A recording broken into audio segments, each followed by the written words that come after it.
अस्सलाम वालेकुम। अदबिस्तान में खुश आमदीद। आइए शुरू करते हैं असरार के लिबादे में लिपटी हुई एक तहय्युर अंगेज और नाकाबिल यकीन और खौफनाक कहानी। मुसन्निफ मोहम्मद सलीम अख्तर, पतंगे। पर कहानी शुरू करने से पहले अगर आप हमारे चैनल पर नए हैं तो हमारे चैनल को ज़रूर सब्सक्राइब कर दें और हमारी वीडियोस को लाइक और शेयर करना मत भूलें। शुक्रिया। तकसीम हिंदू पाक से कबल मेरे अंकल हिंदुस्तान में थे। वहाँ उनका खासा कारोबार था। उन्होंने जब मुझे कारोबार में शिरकत की दावत दी तो ये बात अच्छी तरह वाज़ेह कर दी थी कि अब मुझे कम से कम 3 साल यहाँ गुजारने होंगे ताकि मैं इस अरसे में तिजारत की ऊंच नीच से वाकिफ़ हो जाऊँ। इसके बाद ये मेरी मर्ज़ी पर मुनहसर होगा कि अगर मैं चाहूँ तो इंग्लिस्तान वापस जा सकता हूँ। इसके अलावा यहाँ मुझे जो मराआत दी गई थी उनमें से एक ये भी थी कि अमलन सारा कंट्रोल मेरे हाथ में होगा, लेकिन इन 3 सालों के दौरान 1/3 मुनाफा मुझे उन्हें घर बैठे देना पड़ेगा। 3 साल की मुद्दत ख़त्म होने के बाद मरते वक्त तक वो आधा हिस्सा वसूल करते रहेंगे। और आखिरी मुद्दत वाकई बड़ी खुश आइंद थी। चचा चूँकि बे औलाद थे और उनकी बीवी भी अरसा हुआ फौत हो गई थी, लिहाजा बाद अज़ मौत उनकी सारी जायदाद मनकूला और गैर मनकूला का बिला शिरकत गैर मैं ही मालिक था। मैंने फ़ौरन अपनी रजामंदी ज़ाहिर कर दी और हिंदुस्तान चला आया। जिस दिन मैं हिंदुस्तान चचा के पास पहुंचा उस दिन उनकी 50वीं सालगिरह मनाई जा रही थी। मैंने उनके कारोबार में शिरकत कर ली और खूब दिल लगाकर काम करने लगा। 3 साल में मैं तिजारती ज़िंदगी में रच बस गया तो उन्होंने 3 साल बाद वतन रवानगी का ऐलान कर दिया और इंग्लिस्तान चले गए। जब वो गए तो कारोबार उरूज पर था। चचा तकरीबन 80,000 पाउंड की खती रकम अपने साथ लेकर गए थे। ये समझ लें कि मुनाफे की आधी रकम चली गई। इसके बाद मैंने अपना वादा ईफा किया और इन्हें 3,000 पाउंड सालाना भेजता रहा। उन्होंने अपनी उम्र अजीज़ के पूरे 25 साल मशरिक में गुजारे थे। आखिर इसका सिला तो उन्हें मिलना ही चाहिए था।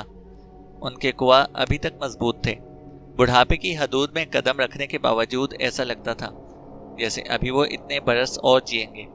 वो काबिल रश्क सेहत के मालिक थे। उनका इरादा इंग्लिस्तान में कुछ जायदाद खरीदने का था। उन्हें इस हिस्से से बड़ा लगाव था जहाँ साल हर साल तक उन्होंने परवरिश पाई थी। अब आखिरी वक्त भी वो वहाँ ही गुजारना चाहते थे। मुझे इनकी इस ख्वाहिश का हद दर्जे पास था। उनके जाने के थोड़े ही दिनों बाद मुझे उनका ख़त मिला जिसमें लिखा था कि उन्होंने एक उम्दा मगर कदीम तरीन मकान ख़रीद लिया है, ताहम अभी इसकी खासी मुरम्मत करनी पड़ेगी। ये मकान सोमरेस्ट के नवाह में माइन हेड से कुछ ज़्यादा दूर नहीं था। इस कदीम मकान की खरीदो फरोख्त 97 साला सर जॉन हैरी की वफ़ात के बाद अमल में आई। वो बैरन ख़ानदान से ताल्लुक़ रखते थे और उनके बाप सर मिकाइल बैरन ख़ानदान के एक अहम रुकन थे। मेरे चचा ने सर जॉन की ज़िंदगी में ही इस मकान का सौदा कर लिया था।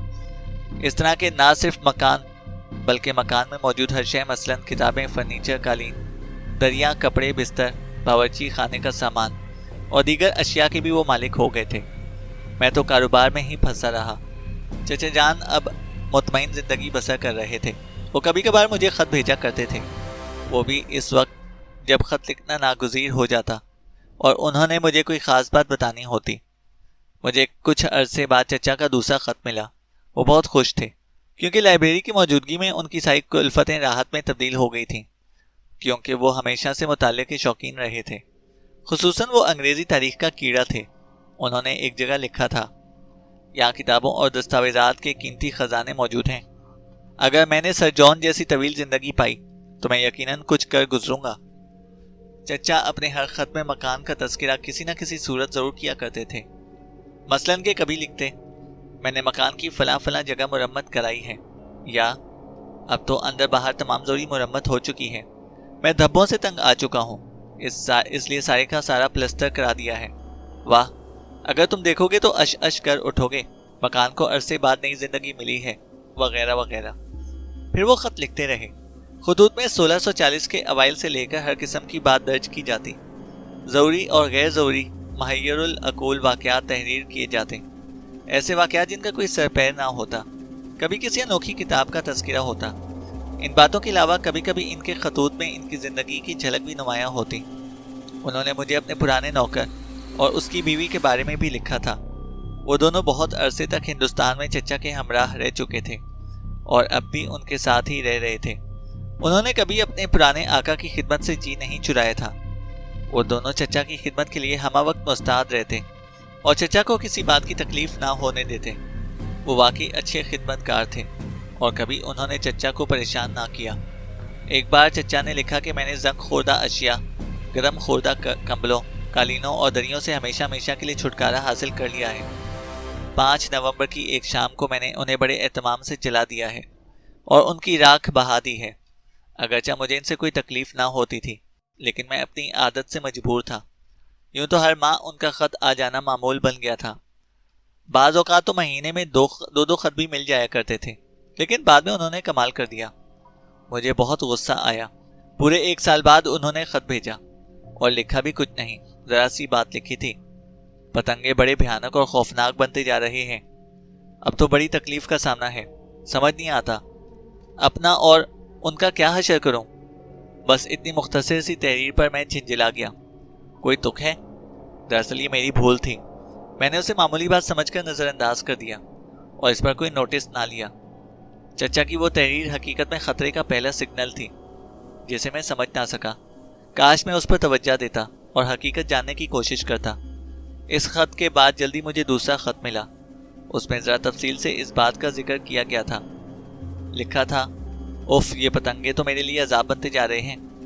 मेरा ख्याल था कि वो दरियों के साथ जल भुन गए होंगे, लेकिन गुज़िश्ता हफ्ते ये देखकर मेरी हैरत की इंतहा ना रही कि उन्होंने तकरीबन सारा वार्डरोब चाट दिया था। आखिर इन कमबख्तों की वजह से दूसरा नया वार्डरोब खरीदना पड़ा। खुशकिस्मती से मुझे एक केमिस्ट मिल गया है जिसने एक पाउडर देने का वादा किया है, जिसके इस्तेमाल के बाद घर में एक पतंगा भी ना रहेगा। खुदा करे कि ऐसा ही हो और मेरी जान छूटे। इस खत के पढ़ने के बाद मुझे चचा की असल परेशानी का इल्म हो गया। दरअसल चचा को बेकार अशिया से सख्त नफरत थी। इनकी मौजूदगी में वो चिड़चिड़े हो जाया करते थे। ज़ाती तौर पर वो बड़ी सादा तबीयत के आदमी थे, लेकिन नफासत में इनका कोई सानी ना था। उनका हमेशा से यही वतीरा रहा था। बाद के खतूत में उन्होंने तफसील से लिखा था कि उन्होंने केमिस्ट के दिए गए पाउडर का इस्तेमाल किस तरह किया है। घर के कोने कोने हर चीज़, हत्ता कि किताबों की अलमारी तक में वो पाउडर छिड़का जा चुका है। दवा तो कामयाब और मौसर दिखाई देती है। अगर मिस्टर जॉन ने हमें धोखा ना दिया तो शायद मैं कहूँ कि हमारा मकान अब पतंगा प्रूफ हो गया है। अगले 12 महीने तक जो खतूत वसूल होते रहे, इनमें चचा की तबीयत पुरसकून महसूस होती रही। शायद अब पतंगों से उन्हें कोई शिकायत ना रही थी। मैंने सोचा इत्मीनान कल्ब के लिए बात ज़रूरी थी। मैं अपनी जगह पर मुतमईन हो गया था कि अचानक उनका एक ख़त मिला। इसमें तहरीर कुछ मुख्तलिफ थी। लिखा था, रात को जब मैं लेटता हूँ तो मेरे पाँव की अजीब सी हालत हो जाती है जिसे मैं अल्फाज में बयान नहीं कर सकता। मैंने ख्याल किया शायद ये कैफियत थकान और कमज़ोरी की वजह से हो, मगर मुझे ऐसी कमज़ोरी की कभी शिकायत नहीं रही। मैं क्या बयान करूँ, क्या हालत होती है। एड़ियों और तलवों से लेकर सारी टांगों में सनसनी पैदा होने लगती है। फिर ऐसा महसूस होता है जैसे बेशुमार चूंटियाँ रेंग रही हों। जो ही मैं होशियार होता हूँ कि देखूँ कि क्या चीज़ है, वो कैफियत यकलख्त ख़त्म हो जाती है।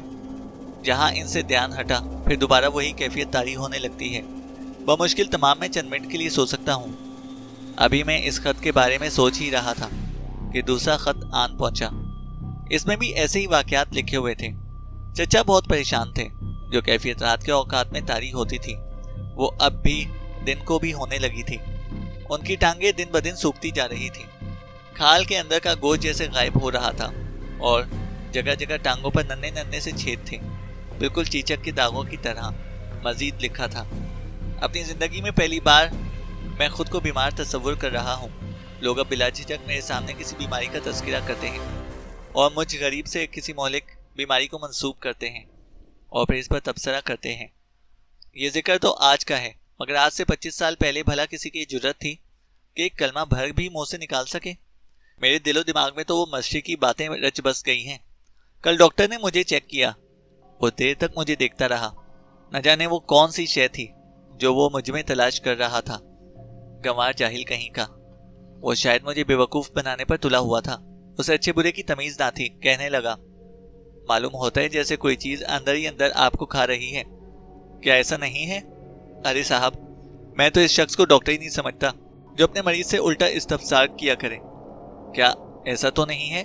उसने मुझसे सवाल किया और कुछ इस तरह से किया कि गोया मैं डॉक्टर हूँ और वो मरीज। उसने कई बार मेरी ज़बान देखी, फिर कुछ सोचता रहा।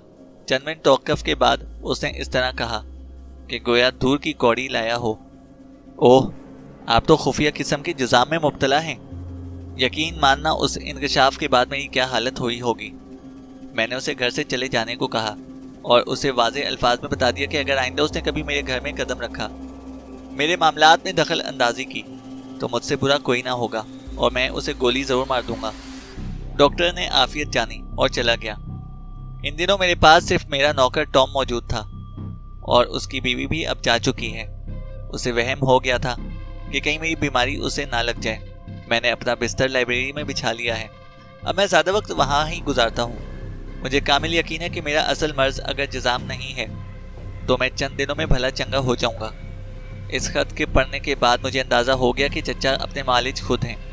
यकीनन किसी डॉक्टर को नहीं बुलवाया गया होगा, इसलिए वो बिस्तर से लग कर रह गए, सिवाय टॉम गरीब के, और कोई इनका निगरान और पुरसाने हाल भी ना होगा। मुझे डर था, बकौल डॉक्टर, अगर खुदा न ख्वास्ता उनका मर्ज जुज़ाम ही था तो यकीनन अब उनका सारा जिस्म ही मुतासिर हुआ होगा। मेरे दिल में अजीब व गरीब वहशत अंगेज़ ख्यालात करवटें लेने लगे। खुदा ना करे कि इनको कुछ हो गया हो तो। मैंने जल्द अज जल्द इंग्लिस्तान जाने की ठान ली। इंग्लिस्तान रवानगी से पेशतर मुझे एक ख़त मौसूल हुआ और ये चचा का आखिरी ख़त था, क्योंकि इसके बाद मुझे चचा का कोई ख़त नहीं मिला ताकि मैं खुद ही इंग्लिस्तान ना पहुँच गया। चचा का ख़त बहुत ही मुख्तसर था। उन्होंने लिखा था, ये मेरा आखिरी ख़त है, शायद इसके बाद मैं तुम्हें कोई ख़त ना लिख सकूं। टॉम पर बीमारी का हमला हो चुका है। कल शाम तक बेचारा भला चंगा था। रात के पिछले पहर इस पुरअसरार बीमारी ने उस पर हमला किया। सुबह होते होते इस बेचारे की ज़बान एक रकीक लुआब की शक्ल इख्तियार कर चुकी थी। जब वो बदहवास और खौफज़दा मेरे कमरे में आया तो उसकी हालत गैर हो चुकी थी। बावजूद इंतहाई कोशिश के वो कुछ भी ना कह सका और कुछ इशारों में उसने मुझसे कहा जिसे मैं समझ ना सका। न जाने बेचारे को बैठे बिठाए क्या हो गया था। खुदा इस पर रहम करे। मैंने फ़ौरन इंग्लिस्तान पहुंचने का फ़ैसला कर लिया और जल्दी जल्दी अपनी तैयारी मुकम्मल कर ली। नायबीन को कारोबारी मामलात समझाए। गर्ज थोड़ी दिनों के बाद एक दिन मैं चचा के आलीशान मकान के सदर दरवाजे पर खड़ा था और दस्तक दे रहा था। बूढ़े टॉम ने दरवाज़ा खोला तो उसे जिंदा सलामत देखकर मुझे बहुत खुशी हुई। अरे भाई, तुम कैसे हो? चचा की तबीयत कैसी है? मैंने बेताबी से पूछा। टॉम खामोश रहा, जैसे वो गूंगा हो। मैं ये भूल चुका था कि उसकी ज़बान पर पुरअसरार बीमारी का हमला हो चुका है। अहमकों की तरह उसने अपना भारी भरकम सर हिलाया, खुदा जाने असबात में या नफ़ी में। वो देर तक मुझे घूरता रहा, फिर अचानक उसने मुंह खोला। उफ, मेरे खुदा! मैं खौफ और दहशत से कांपने लगा। उसके मुंह में तो ज़बान ही ना थी। उसका मुंह एक गार के दहाने की तरह था और उसके मुंह में किसी किस्म के ज़ख्म का भी नामो निशान मौजूद ना था। ऐसा मालूम होता था जैसे उसकी ज़बान थी ही नहीं। चचा यहाँ हैं? मैंने दूसरा सवाल किया। जवाब में उसने कंधे उचकाए। उसके चेहरे पर मायूसी के गहरे साये से फैल गए थे। मुझे ऐसे मालूम हुआ जैसे उसकी कटोरा जैसी बड़ी बड़ी आंखें हलकों के अंदर धुंस गई हों। वो लड़खड़ाते हुए अंदाज में अंदर की तरफ चला तो मैं उसके पीछे पीछे हो लिया। उसने चचा की लाइब्रेरी तक मेरी रहनुमाई की और मुझे वहां छोड़कर राहदारी में चला गया। वहां के माहौल पर मौत का सन्नाटा तारी था। हर तरफ गंदगी के ढेर थे। सारे मकान ही पर पुरअसरारियत का भयानक खोल चढ़ा हुआ था। मेरा दिल नामालूम खौफ से लरजने लगा। मैंने कदरे हिचकिचाहट महसूस की और फिर किसी नादीदा कुव्वत के जेरे असर मैंने दरवाज़ा खोल दिया। कमरा कदरे तारीक था। इसमें जिंदगी के कोई आसार ना थे। मैंने गौर से देखा। दीवारों के साथ कतार दर कतार अलमारियों के अंदर धूल में अटी हुई किताबें ठुसी हुई थीं। अलबत्ता कालीन और दरिया दबेज मालूम होती थी। पर्दे भारी और कीमती थे जो खिड़कियों और दराजों पर पड़े हुए थे। वहीं कमरे के वस्त में एक बिस्तर मौजूद था। एक हल्की जर्दी माइल रोशनी बिस्तर पर पड़ रही थी। ये रोशनी शायद किसी झुर्री से आ रही थी। मैंने बिस्तर को बगौर देखा। वहां पर कोई मौजूद ना था। मैं बिस्तर के बहुत करीब चला गया। इस भयानक मौत के सन्नाटे में मैंने सोचा, आखिर मेरे चचा कहाँ चले गए? ये आखिर उनका ही तो बिस्तर है। माअन मेरी निगाहों ने चचा को पा लिया। खौफ और हैरत से मेरी आंखें फटी की फटी रह गईं। आखिर चचा को क्या हो गया था? उनका वजूद अदम वजूद बराबर था। बिस्तर में दो आंखें मुतहर्रिक थीं जो मुझे बेतहाशा घूरे जा रही थीं। शायद किसी को यकीन ना आए, लेकिन मैं सही अर्ज करूंगा, चचा के जिस्म में शायद कोई चीज़ बाकी ना थी। ना चेहरा, ना होंठ, ना कान, ना पेशानी और ना ही अबरू। उफ खुदाया, वहां तो आंखों के हल्के तक गायब हो चुके थे। मेरी नजरों के सामने बिस्तर में मुतहर्रिक थीं, और वो थीं चचा की आंखें, जो बराबर मुझे घूरे जा रही थीं। एक हल्का सा इताश बिस्तर में पैदा हुआ। मैंने डरते डरते चचा के ऊपर पड़ी हुई चादर उठाकर एक तरफ फेंक दी। मैंने वहां क्या देखा, शायद मेरे अल्फाज सही तर्जुमानी ना कर सकें। अगर वो आपको बता ही दूं तो शायद आप इसे बावर ना करें। यह हकीकत है कि मुझे खुद देखने के बावजूद यकीन ना आया। मैंने मुतअद्दिद बार अपनी आंखें मली। क्या मैं किसी तिलिस्माती मकाम पर तो नहीं आ गया? ये सवाल बार बार मेरे जहन में पैदा हुआ, मगर हर बार चचा को इस अजीबोगरीब हालत में देखकर मैं खौफ से लरज़ गया। बिस्तर में एक ढांचा पड़ा हुआ था। सफ़ेदी माइल ढांचा मालूम होता था, जैसे गोश्त पोस्ट पर सफ़ेदी की तहें चढ़ा दी गई हों। चंद सातों के बाद एक अजीबोगरीब तब्दीली महसूस हुई। उनकी आंखें जो अभी तक मुतहर्रिक थीं, एकदम साकित हो गईं। उसके साथ ही चचा की दरी के नीचे से हजारों लाखों पतंगों का एक सैलाब उमड़ पड़ा। वो पतंगे अपनी जिसामत से कई गुना बड़े थे। चंद सानिये यही कैफियत रही, फिर न जाने वो पतंगे कहाँ गायब हो गए। अब कमरे में सिर्फ मैं रह गया था और चचा के बिस्तर पर उनकी सफेद राख पड़ी हुई थी। मुझसे ये होलनाक मंजर देखा ना गया। मैं खामोशी से कमरे से बाहर निकल आया। या अल्लाह, चचा पर अपना रहम करना। मेरे दिल की गहराइयों से ये दुआ निकली।